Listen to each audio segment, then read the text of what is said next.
Ada satu kisah menarik yang baik sekali kita ambil hikmahnya. Ada seorang ahli ibadah namanya Syekh Abdul Aziz Ad-Dabbagh. Beliau ini rajin dan tekun beribadah. Suatu ketika malaikat melihat namanya tertulis di dalam kitab Lauhul Mahfuz sebagai penghuni neraka. Melihat hal tersebut, malaikat merasa kasihan dan mendatangi Abdul Aziz Ad-Dabbagh. Malaikat berkata, "Wahai Abdul Aziz, untuk apa engkau ibadah sampai segitunya? Sedangkan aku lihat namamu terdapat di lembaran Lauhul Mahfuz, engkau adalah penghuni neraka. Mau ibadah gimana pun, engkau tetap akan masuk neraka." Kemudian Abdul Aziz menjawab, "Wahai malaikat, surga dan neraka itu bukan urusanku. Aku diciptakan oleh Allah hanya untuk beribadah kepada Allah. Sebagaimana Allah berfirman, "Wa ma khalaqtul jinna wal insa illa liya'budun."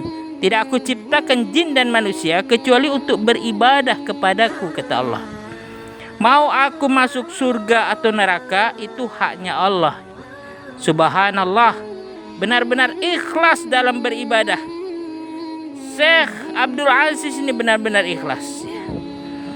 Kemudian malaikat kembali ke Lauhul Mahfuz. Tapi dilihatnya nama Syekh Abdul Aziz yang terdapat dalam catatan di Lauhul Mahfuz sebagai penghuni neraka tiba-tiba berubah menjadi penghuni surga. Lantas malaikat kembali menemui Abdul Aziz dan berkata, "Wahai Abdul Aziz, ada kabar gembira. Baru saja aku melihat namamu oleh Allah dirubah menjadi penghuni surga." Abdul Aziz menjawab, "Alhamdulillah. Tapi sekali lagi, surga dan neraka bukan urusanku. Aku beribadah hanya untuk menggapai ridhonya Allah SWT. Ridho itu yang aku harapkan. Aku masuk neraka sekalipun kalau di situ ada keridhaan Allah. Aku rela." Itu begitu ikhlasnya Abdul Aziz, karena keikhlasannya mengharap semata-mata ridho Allah, maka Allah pun meridhoinya dan dia menjadi penghuni surga. Tapi Syekh Abdul Aziz ini bertanya kepada malaikat, "Apa dosa-dosaku sehingga membuat Allah murka kepadaku, sehingga aku dijadikannya penghuni neraka?" Kemudian malaikat bercerita, "Engkau ingat ketika engkau masih kecil berusia sekitar 15 tahunan?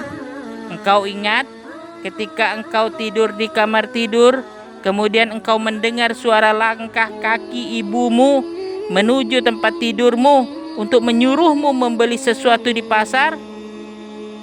Karena engkau mendengar suara langkah kaki ibumu menuju kamarmu, lalu engkau pura-pura tidur. Padahal engkau sudah bangun. Nah, engkau masih tersadar. Engkau tidak tertidur. Engkau pura-pura tidur agar kau tidak disuruh oleh ibumu ke pasar." Nah, itulah dia dosanya. Coba bayangkan, ya, kalau kita ingat firman Allah, ya, surah Al-Isra ayat 23, "Wa qadara rabbuka alla ta'budu illa iya." Tuhanmu telah memerintahkan agar kamu jangan menyembah selain Dia. "Wa bil walidaini ihsana." Dan hendaklah kau berbuat baik kepada ibu bapakmu dengan sebaik-baiknya. "Imma yablughanna indakal kibara haduma au kilahuma."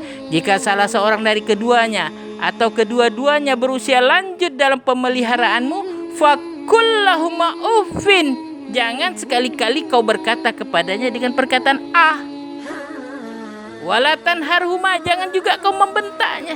Wa qul lahuma qaulan karimah, dan ucapkanlah kepadanya dengan ucapan yang mulia.